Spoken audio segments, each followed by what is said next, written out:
Doctor আসিবার পূর্বে রোগী মরিয়া গেল। এই অনুবাদটি আমি নিশ্চিত আপনারা সকলেই ক্লাস 9-10-এ করেছেন। আমরা খুবই সুপরিচিত এই ট্রান্সলেশনের সাথে, কিন্তু রোগী আসিবার আগে ডাক্তার মরিয়া গেল, রোগী আসিবার আগে ডাক্তার মরিয়া গেল, বেশ কনফিউজিং একটা কাহিনী। এই ট্রান্সলেশনটি আমরা কখনো করিনি। একইভাবে এখন যে জিনিসটা হচ্ছে, বিপ্লব হইবার আগে ঘোষণা দেওয়ার কথা, ঘোষণা দিবার আগে বিপ্লব হইয়া গেল। এখন দেখা যাচ্ছে যে বিপ্লব হইয়া কিছু একটা হইল, মানে আজকে 31শে ডিসেম্বর যে বিপ্লবের ঘোষণাপত্র প্রস্তুত করার কথা ছিল, যে উচ্ছ্বাস মুজিববাদের কবর ভেঙে ফেলবে, কি যেন করবে আর কি, এবং এইসব উচ্ছ্বাস উগ্রহর উপরে এক গাদা পানি ঢেলে দিয়ে কনফিউশন তৈরি হয়েছিল গত রাতে যে আজকে আদৌ বৈষম্য বিরোধী ছাত্র আন্দোলন এবং তাদের যে প্যারেন্ট সংগঠন জাতীয় নাগরিক কমিটি জানাক তাদের আজকের শহীদ মিনারের সমাবেশটি হতে যাচ্ছে কিনা না। শেষ পর্যন্ত যদিও অনেক দ্বিধাদ্বন্দ্বের পরে, অনেক গুজবের পরে নিশ্চিত হওয়া গেছে যে এই সমাবেশটি তারা করছেন। তারা এই সমাবেশটি করছেন কারণ সকালে বাংলাদেশ ইসলামী ছাত্র শিবিরের কেন্দ্রীয় সম্মেলন আছে সোহরাওয়ার্দী উদ্যানে, এবং সেখানে সকল লোকজন রাতে চলে এসেছেন, কারণ ওনাদেরকে সকালে এই প্রোগ্রাম করে বিকালে শহীদ মিনারে যাওয়ার কথা। তো খরচাপাতি যা হওয়ার হয়ে গেছে, খাবার দাবার যা রান্না করার হয়ে গেছে, বাস ভাড়া দেওয়া হয়ে গেছে, হোটেল বুক করা হয়ে গেছে, এবং সবচেয়ে বড় কথা এই লোকজন সকলেই চলে এসেছে। এই যখন অবস্থা, আজকে বৈষম্য বিরোধী ছাত্র আন্দোলনের পক্ষে এই সমাবেশ বাতিল করার কোনো উপায় নেই। যেহেতু টাকা খরচ হয়ে গেছে তারা সমাবেশ করবেন, কিন্তু সেই সমাবেশে তারা কি তাদের কি যেন একটা ছিল ঘোষণাপত্র, বিপ্লবের ঘোষণাপত্রটি পাঠ করবেন? নিশ্চিত তা হচ্ছে না। ঘোষণাপত্র পাঠের সেই প্রোগ্রামটিকে তারা এখন মার্চ ফর ইউনিটি নাম দিয়েছেন। একই ঘটনা, বিপ্লব হইয়া যাওয়ার 5 মাস পরে বিপ্লবের ঘোষণাপত্র তারা দিতে চাচ্ছিলেন এবং সেটাও দিচ্ছেন না, হুইচ ইজ ফাইন। এবং ইউনিটি জুলাই আগস্ট মাসে হয়ে গেছে, কিন্তু সম্মিলিতভাবে এই জাতির যতগুলো ইউনিটি দরকার ছিল সব ইউনিটি তারা করে ফেলেছেন। একটা গণ অভ্যুত্থান হয়ে গিয়েছে, এবং সেই গণ অভ্যুত্থান শেষ হওয়ার পরে 5ই আগস্টের পরে 5 মাস পরে তারা এখন ইউনিটির ডাক দিচ্ছেন। এই ঘটনাটা কেন, এই লেজে গোবরে অবস্থাটা তারা করেছেন কেন, সেটা নিয়ে আমরা আজকে সকালের এই আলোচনাটা করব। বিকালে আপনারা প্রস্তুত থাকবেন, যদি তারা সেই সমাবেশে ঘোষণাপত্র দেন বা নতুন নতুন কোনো কথা বলেন, সেগুলো নিয়ে আমরা আবার সন্ধ্যার পরে হয়তো কথা বলতে বসবো। যাই হোক, ঘটনাটা তাহলে কি দাঁড়ালো? এই ঘটনাতে সুস্পষ্ট যে সরকার এখন আলাদা একটা ঘোষণাপত্র তৈরি করবেন বলে ঘোষণা দিয়েছেন। সরকারের যিনি মূল সরকার, সবচেয়ে বেশি যিনি কথা বলেন, আমাদের প্রেস সচিব শফিকুল সাহেব, উনি যদিও এর আগ পর্যন্ত বলেছিলেন উনি কিছু জানেন না, এটাই ছিল প্র্যাকটিস।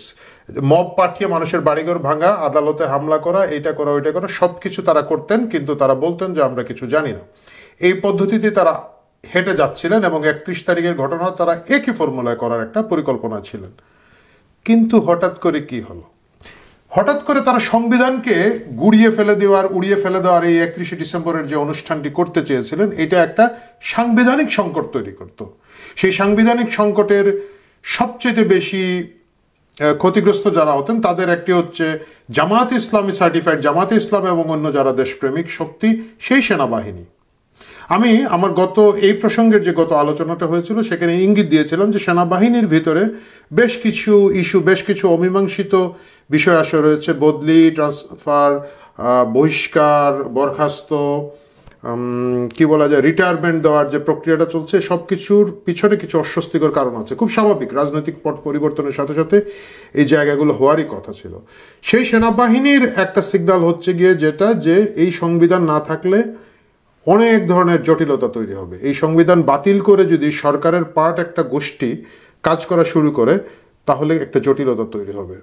এই সব সিগন্যাল, যদি আমি ধমক শব্দটি ব্যবহার করতে নাও চাই, এইসব সিগন্যালের প্রেক্ষিতে সরকার একটা আলাদা স্ট্যান্ড নিয়েছে এবং সরকার বলেছে যে আমরা আরেকটা ঘোষণাপত্র পাঠ করব বা তৈরি করব। পরেই বৈষম্য বিরোধী ছাত্র আন্দোলন এবং জাতীয় নাগরিক কমিটির মধ্যে কনফিউশন তৈরি হয়। সারা দেশব্যাপী একটা কনফিউশন তৈরি হয়, প্রোগ্রাম হবে কিনা না।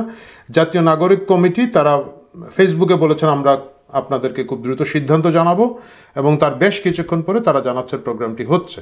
আমি আগে যেভাবে বলেছিলাম, যেহেতু এই প্রোগ্রামের পিছনে আসলে জামাত ইসলামের বিগ ফান্ডিং, বিগ এফোর্ট আছে, যেটা আমি গত আলোচনায় বলেছিলাম যে লোক জড়ো করার দায়িত্বে আছে জামাত ইসলামী। এই কারণে তাদেরকে এই সমাবেশটি করতে হচ্ছে এবং তারা শেষ পর্যন্ত মার্চ ফর ইউনিটি নাম দিয়ে করছেন। এরা সব কিছু একটা পোস্ট ডেটেড করেন। আপনি দেখবেন যে তারা বলছেন মুজিববাদের কবর কি যেন দিবে আর কি, মানে মুজিববাদের কবর রচনা হবে। মুজিববাদের কবর রচনা করার জন্য তারা 31 তারিখের এই অনুষ্ঠানটি করছেন। ভাই, প্রথম কথা হচ্ছে যে মুজিববাদ শব্দটাই আমি গত অনেক অনেক বছর শুনি নাই। এটা হচ্ছে ডন কুস্কোর মতো একটা কাল্পনিক শত্রু তৈরি করে সেটার সাথে তরবারি লড়াই করা। তারপরেও যদি সেটা সেরকম কিছু থাকে, 5ই আগস্ট এটা অলরেডি কবর দিয়ে দিয়েছেন আপনারা। 5 আগস্ট সরকার পরিবর্তন হয়ে গিয়েছে, তারপরেও কেন এই কাহিনীটা করা হচ্ছে? কেন করা হচ্ছে আমি আগেই বলেছি, শক্তি প্রদর্শন করার একটা ব্যাপার আছে, রাষ্ট্রীয় কন্ট্রোল নেওয়ার একটা ব্যাপার আছে। তো আজকের এই ঘটনার মাধ্যমে প্রতিষ্ঠিত হলো জাতীয় নাগরিক কমিটি এবং বৈষম্য বিরোধী ছাত্র আন্দোলন যারা আছেন তারা যেভাবে আশা করেছিলেন যে শক্তি প্রতিষ্ঠা করবেন, সেটা তারা করতে পারছেন না। এটার ক্ষতি যেটা হবে, এখন জনগণের কাছে পরিষ্কার হয়ে গেল যে এই শক্তি যেটা তারা দেখাতে চাচ্ছেন, রাষ্ট্রের উপরে নিয়ন্ত্রণের যে চেষ্টা তারা করছেন, সেখানে তাদের যথেষ্ট নিয়ন্ত্রণ নেই।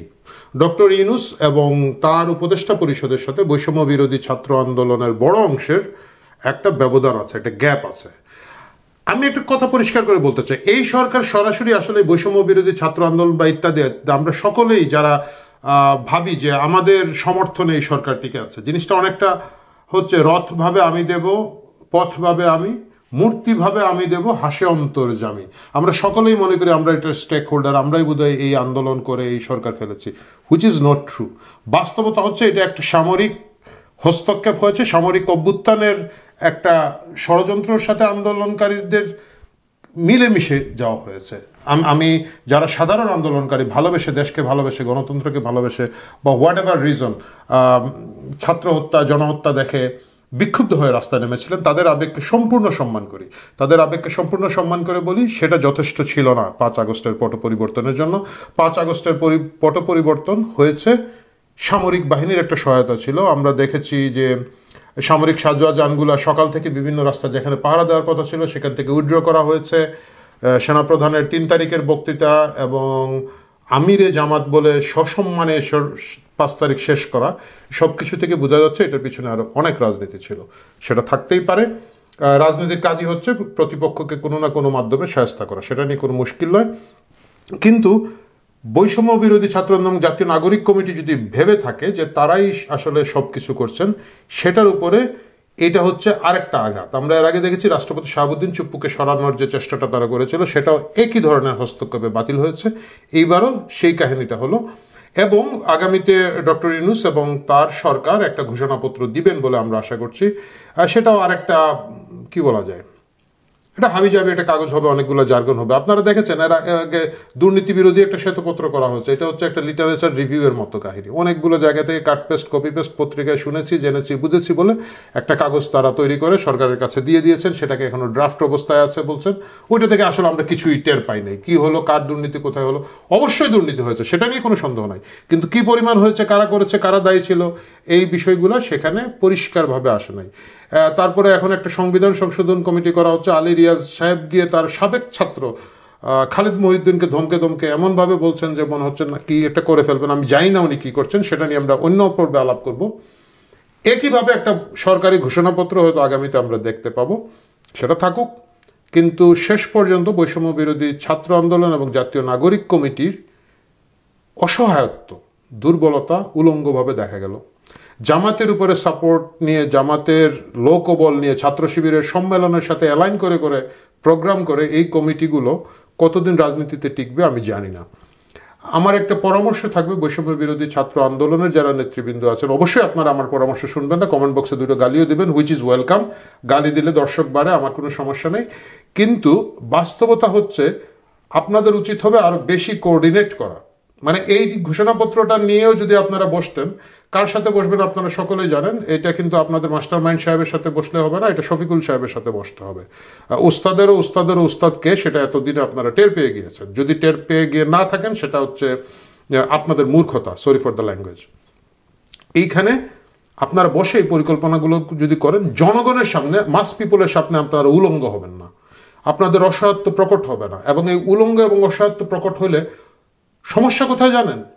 সমস্যা হচ্ছে লোকজন জানে আপনাদের পিছনে সেনাবাহিনীর বন্দুক আছে, এই জন্য কিন্তু আপনারা এখনো নিরাপদ আছেন। যেই মাত্র বোঝা যাবে যে আপনারা ইউ আর ইউর ওন, আপনারা একা, আপনাদের পিছনে সেই কাহিনী নাই, তাহলে সেটা আপনাদের জন্য বিপজ্জনক হবে। বিভিন্নভাবে আপনাদের অ্যাকসেপ্টেন্স লেভেল কমে যাবে এবং অন্যান্য সমস্যা হবে। আর এর চেয়ে ভালো যদি করতে চান তাহলে বলবো যে সুখের দিন আছে, সেই সুখের দিনে যেভাবে চলে যাচ্ছে মিডিয়া দখল করা, ট্রান্সফারগুলা সরকারি প্রশাসনের বদলি তদবির করা এবং বিভিন্ন তদবির যেগুলো ঢাকায় করছে বলে গুজব আছে সেগুলোকে সত্য প্রমাণ করে আরও বেশি করে করতে থাকেন, হেলিকপ্টার চড়তে থাকেন, which is fine. Tempo stand আপনারা দখল করতে পারবেন না, ওইটার আলাদা দল আছে, বা আপনারা পারবেন না, বিশেষ করে আপনাদের সেই লোক নাই। ঢাকা কেন্দ্রীয়ভাবে যা করা যায় সেটুকু করেন। এইভাবে রাজনৈতিকভাবে উলঙ্গ হয়ে যাওয়াটা বোধহয় আপনাদের জন্য খুব সুবিধাজনক হবে না। যাই হোক, দেখা যাক 31 তারিখ আজকে বিকেল এবং সন্ধ্যায় আপনারা আরও অনেক অনেক বেশি চিৎকার করে মুজিববাদ খেয়ে ফেলবো বলে কি করেন, সেই কাল্পনিক যুদ্ধ দেখার অপেক্ষায় থাকলাম। এবং প্রিয় দর্শক, আমরা সকলে মিলে সেই অনুষ্ঠানটা শেষ হওয়ার পরে আরেকবার বসবো একসাথে ক্যামেরার সামনে এবং বিশ্লেষণ করব আগামীতে জাতীয় নাগরিক কমিটি এবং বৈষম্য বিরোধী ছাত্র দলের ছাত্র ঐক্যের কি অবস্থা দাঁড়াবে। সে পর্যন্ত ভালো থাকুন, সারাদিন ভালো থাকুন। আজকে ঢাকা শহরে অনেক ট্রাফিক জ্যাম হবে, সতর্ক থাকুন। ধন্যবাদ।